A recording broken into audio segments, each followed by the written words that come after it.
Show. Welcome back rockers. दोस्तों, आपने part first में देखा कि कैसे सॉन्ग और हैन ने वहां पर हरे पत्तों को देखा और ये देखकर वो बिल्कुल ही हैरान हो गए थे कि यहाँ पर हरे पत्ते आए कैसे। तो अब आगे देखते हैं पार्ट 2 में होता है क्या। तो पार्ट 2 की शुरुआत में सॉन्ग अभी भी चांद पर हुए काम की जानकारी निकालने की कोशिश कर रही है, लेकिन वो वायरस वाले पानी से जुड़ी किसी भी फाइल को खोल नहीं पाती।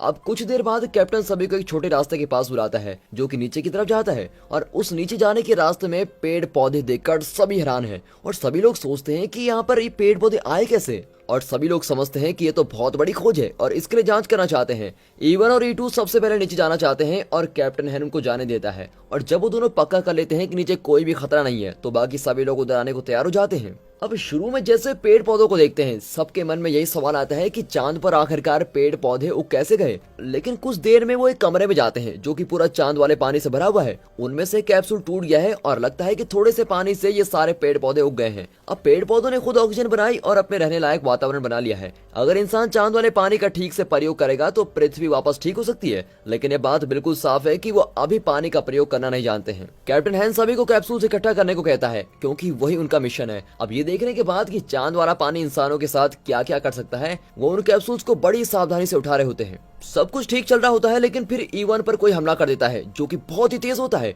अब सॉन्ग और हैन उसको हमला करते हुए देख लेते हैं लेकिन उस चीज की तेजी की वजह से वो उसको पहचान नहीं पाते और फिर कैप्टन E1 को बचाने के लिए भागता है। लेकिन जब वो देखता है कि E1 के हाथ कटा हुआ है तो वो वहीं रुक जाता है। अब वो समझ जाते हैं कि उस घुसपैठिए ने E1 का हाथ इसलिए काट दिया क्योंकि उसके हाथ में एक कैप्सूल था और फिर सभी अपनी बंदूक उस घुसपैठिए की तरफ करते हुए उसको रोकने के लिए धमका रहे हैं। कोई उस पर गोली चलाता है और वो प्राणी वहां से भाग जाता है लेकिन सभी उसका पीछा करते हैं। अब कुछ देर बाद सॉन्ग और हैन उस घुसपैठियों को ठीक से देख पाते हैं और वो देखते हैं कि वो तो एक अनोखी शक्ति वाली छोटी सी बच्ची है और उसकी कान के पीछे एक अजीब सा हिस्सा है और उसकी आंखें भी पीछे की तरफ घूमती है। हो सकता है कि चांद के वातावरण में उसने खुद को ढाल दिया हो। अब सभी उसका पीछा करने की कोशिश करते हैं पर वो सभी को चकमा देकर भाग जाती है। लेकिन इस सब के दौरान एक कैप्सूल टूट जाता है और वो हैरान हो जाते हैं और उनको अपनी जान पर खतरा महसूस होता है क्योंकि वो देखते हैं कि पानी फैलना शुरू हो गया है।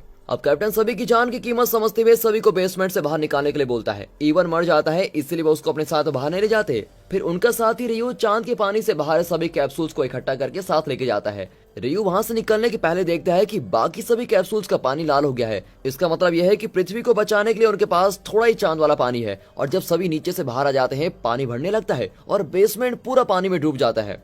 अब बाहर जाकर डॉक्टर होंग देखती है कि छोटी लड़की से लड़ते हुए E2 को बहुत चोट लगी हुई है और वो जल्दी से उसका इलाज करने के लिए उसको बाहर लेके आते हैं और देखते हैं कि उसको काफी चोट लगी हुई है और जल्दी से उसकी सर्जरी करने की भी जरूरत है। अब सभी को डॉक्टर होंग के होने की वजह से विश्वास है कि वो जरूर ठीक हो जाएगा, डॉक्टर होंग उसको ठीक कर देगी। लेकिन उनको दिक्कत हो जाती है जब E2 का खून कम पड़ जाता है और आखिर में रियू अपना खून देकर उसकी जान बचा लेता है। और जब सब कुछ ठीक हो जाता है तो सभी उस लड़की की बात करने लग जाते हैं जिसने E1 को मारा है। अब सॉन्ग को लगता है कि वो छोटी बच्ची उन सभी को घुसपैठिया समझ रही है क्योंकि वो बच्ची बहुत पहले से ही वैली स्टेशन पर रह रही है और इसके साथ ही वो लड़की चांद वाले पानी का ध्यान रखती है और वो उस पानी को चोरी करने से भी बचाती है। और बात अगर उसके बेसमेंट में रहने की जाए तो इसको ऐसा ही समझा जा सकता है कि 5 साल पहले वो अकेले यहाँ पर बच गई होगी। अब कुछ देर बाद कैप्टन सामे चोई से बात करता है। चोई खुश है कि उनको कैप्सूल मिल गए हैं लेकिन वो उस घुसपैठियों को जितनी जल्दी हो सके उतनी जल्दी मरवाना चाहती है। अब हैन बोलता है कि वो तो एक छोटी बच्ची है जो कि 5 साल पहले हुए हादसे में बच गई थी। फिर भी चोई उसकी बात का विश्वास नहीं करती और बोलती है कि वो बच्ची हो या कोई भी उसको मार डालो, लगता है उसको दूसरे देश ने यहाँ पर भेजा है हमारे मिशन को खराब करने के लिए। और वो वादा करती है कि मैं जल्दी से तुम्हारे लिए यान भेजूंगी। अब कॉल के काटने के बाद हम एक पिक्चर में चोई के साथ उसी लड़की को देखते हैं और इससे पक्का हो जाता है कि चोई उस बच्ची को मिशन के शुरू होने से पहले ही जानती है और वो कैप्टन से कुछ छुपा रही है। दोस्तों, जैसा कि आप सभी को पता चला है कि वो छोटी बच्ची है और हो सकता है कि 5 साल पहले हादसे में बच गई हो। और अगर इन सभी चांद पर जाने वाले लोगों में से आप एक होते तो आप क्या करते? क्या उस लड़की की मदद करते या फिर कमेंट सेक्शन में बताइएगा। अब यहाँ दूसरी तरफ हैन को लग रहा है कि उसकी दुविधा उनके मिशन के बीच आ रही है और इसके बाद ही वो सॉन्ग से मिलता है जो कि स्टेशन के गुप्त जानकारी वाले कमरे में जाकर चांद वाले पानी से जुड़ी सभी जानकारी निकालना चाहती है। शुरू में तो कैप्टन उलझन में रहता है क्योंकि वो अब किसी और की जान को खतरे में नहीं डालना चाहता, लेकिन फिर सॉन्ग समझाती है कि वो इस पानी को ऐसे पृथ्वी पर नहीं ले जा सकते जब तक उनको पता न चल जाए कि ये पानी ले जाना ठीक होगा या नहीं। और इस पर विचार करने के बाद हैन डॉक्टर सॉन्ग और होंग को जानकारी वाले जगह जाने की अनुमति दे देता है और जब डॉक्टर होंग जाने लगती है तो वो रियू को घायल E2 का ध्यान रखने के लिए कहती है और जब रियू अकेला होता है उसको पृथ्वी पर से एक मैसेज आता है जिसमें उसको कोई चांद वाले पानी को ढूंढने की बात पूछ रहा है। और इससे पता लगता है कि जिसू की तरह वो भी आरएक्स कंपनी के लिए काम करता है और चांद वाले पानी को चुराने के लिए आरएक्स कंपनी ने उसको यहाँ पर भेजा है। रियू को बाकी बच्चे व उसके साथियों को मारने का आदेश दिया जाता है और साथ ही उसको बोला जाता है कि आरएक्स कंपनी से वहां पर लोग आएंगे और उनके साथ आ जाना। अब इस सब के दौरान कैप्टन और उसके साथ के कुछ लोग उस छोटी लड़की को ढूंढ रहे हैं और जैसा कि उनको लग रहा है कि वो लड़की पाइप से आती जाती है इसलिए वो उसको हर जगह ढूंढ रहे हैं। वो एक जाल की तरह बनी जगह पर पहुंच जाते हैं जो कि स्टेशन के सभी हिस्सों से जुड़ा हुआ है। अब दूसरी तरफ डॉक्टर हॉन्ग और सॉन्ग गुप्त जानकारी वाले कमरे में है। वो एक कार्ड का इस्तेमाल करते हैं और चांद वाले पानी से जुड़ी सभी जानकारी निकाल रहे होते हैं। और जब सभी जानकारी निकाल रही होती है तो हॉन्ग सॉन्ग से उसकी बहन के बारे में पूछती है और जैसा कि उसकी बहन भेल स्टेशन पर ही मर गई थी उसके लिए इस बारे में बात करना बहुत ही मुश्किल होता है। फिर भी वो बताती है कि उसकी बहन के मरने की खबर से पहले उसको नहीं पता था कि उसकी बहन यहाँ पर काम कर रही है। वो काफी सालों तक एक दूसरे से अलग पले बड़े थे और जब उसकी बहन ने आखिरी बार उसको कॉल की थी तो वो कॉल उठा नहीं पाई और वो इस बात को अपनी जिंदगी की सबसे बड़ी गलती मानती है। जब वो ये सब बता रही होती है कंप्यूटर से सारी जानकारी निकल जाती है लेकिन फिर भी उसमें उनको कोई महत्वपूर्ण जानकारी नहीं मिलती। बिल्कुल साफ है कि किसी ने जानबूझकर पानी की जानकारी वहां से हटा दी है। अब इस सब के दौरान रियू बच्चे हुए कैप्सूल्स को चुराने के लिए जाता है और उसको ऐसा करते हुए सॉन्ग पकड़ लेती है लेकिन वो कोई कहानी बनाकर खुद को बचा लेता है और फिर उसको कैप्सूल्स को वहीं फ्रीजर में रखना पड़ता है। अब अचानक से छोटी लड़की लैब के दरवाजे पर आती है और रियू बच्ची की तरफ बंदूक करता है और दोनों लड़कियां पीछे हो जाती हैं। कैप्टन और बाकी सभी को जल्दी से इस बारे में बताया जाता है। सॉन्ग उस लड़की के पास जाना चाहती है लेकिन ऐसा करने से पहले रियू उस लड़की पर गोली चलाकर हमला कर देता है जिससे वो बच्ची गुस्सा होकर हमला करने लग जाती है। अब अचानक सॉन्ग सभी को अपनी जगह पर रुकने को बोलती है और कहती है कि बच्ची को मैं संभाल लूंगी।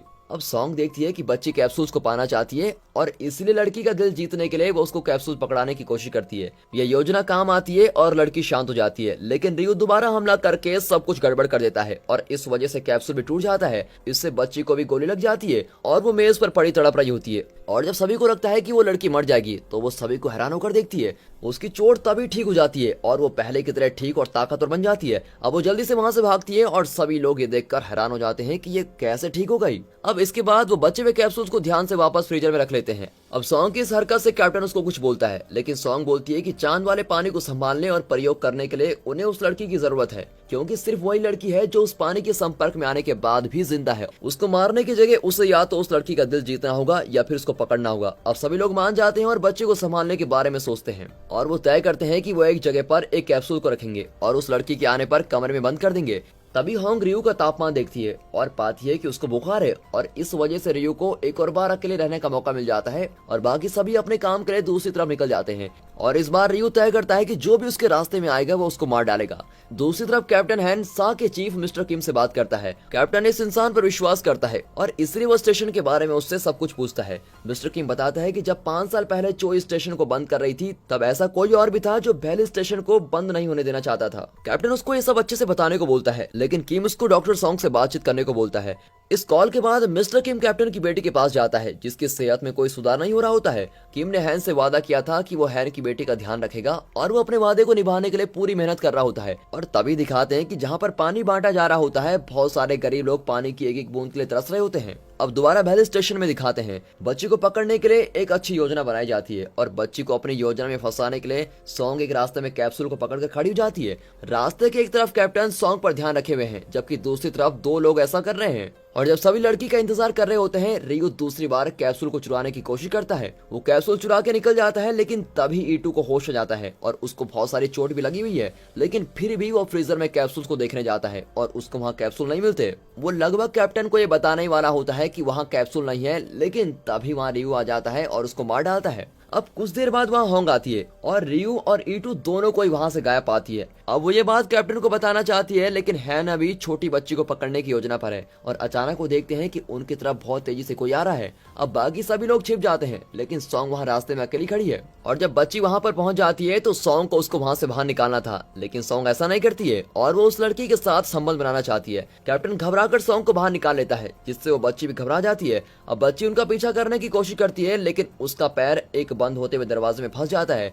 सॉन्ग दोबारा उस लड़की की मदद करने की कोशिश करती है, लेकिन वो बच्ची उसको काट लेती है। अब वो बच्ची तड़प रही होती है और मदद मांगती है। अब कैप्टन उसको शांत करने के लिए बेहोश करने वाली गोली मारता है। बेहोश होने से पहले बच्ची सॉन्ग को गले लगा लेती है। सॉन्ग देखती है कि लड़की की गर्दन के पीछे लूना 073 लिखा हुआ है और इस सब के दौरान रियू कंट्रोल करने वाले कमरे में पहुंचता है और वैली स्टेशन के सभी दरवाजे बंद कर देता है। जब तक कोई कुछ समझ पाता कि क्या हो रहा है, लूना को होश आ जाता है और वो वहां से भाग जाती है। अब सॉन्ग उसका पीछा करती है और एक अलग कमरे में फंस जाती है। फिर भी वो लड़की का पीछा करती ही रहती है और इस सब के दौरान दिखाते हैं कि डॉक्टर हांग कैप्सूल्स को किसी सुरक्षित जगह पर जाने को बोलती है, लेकिन जब वो देखती है तो उसको फ्रीजर में कोई भी कैप्सूल नहीं मिलते। उसको एक फ्रीजर में A2 की लाश मिलती है और वो बिल्कुल हैरान हो जाती है कि इसको मारा किसने। यहाँ सॉन्ग अभी भी लूना का पीछा कर रही होती है और किसी वजह से बच्ची उसको अपना पीछा करने दे रही है और रास्ता भी दिखा रही है। फिर आखिरकार सॉन्ग एक कमरे में पहुंचती है जहाँ इतने समय से लूना रह रही थी। वो एक हिस्सा खोलती है और देखती है कि छोटी बच्ची वहाँ लेटी हुई है। अब वो दोनों एक दूसरे को देख रहे होते हैं और एक दूसरे को समझने की कोशिश करते हैं। फिर सॉन्ग बात करने के लिए पहला कदम बढ़ाती है और बच्ची से उसके पैर के बारे में पूछती है और जब लूना कुछ नहीं बोलती तो सॉन्ग एक कैंडी निकालती है और उसको कैसे खाते हैं ये भी सिखाती है। अब उनके बीच एक अनोखा रिश्ता बन रहा होता है और सॉन्ग को महसूस होता है कि लूना उस पर विश्वास कर रही है। और सॉन्ग तब हैरान हो जाती है जब उसको लूना के बेड पर अपनी बहन और लूना की तस्वीर मिलती है। और दोस्तों, इसी के साथ ये दूसरा एपिसोड यहाँ पर खत्म होता है। दोस्तों, आगे क्या होता है ये जानने के लिए हमारे channel mister Hindi rocker series को जरूर सब्सक्राइब करें। साथ ही वीडियो के पब्लिश करने के साथ आपको नोटिफिकेशन मिलेगी। And do like, comment, share to your friends and finally thanks for watching.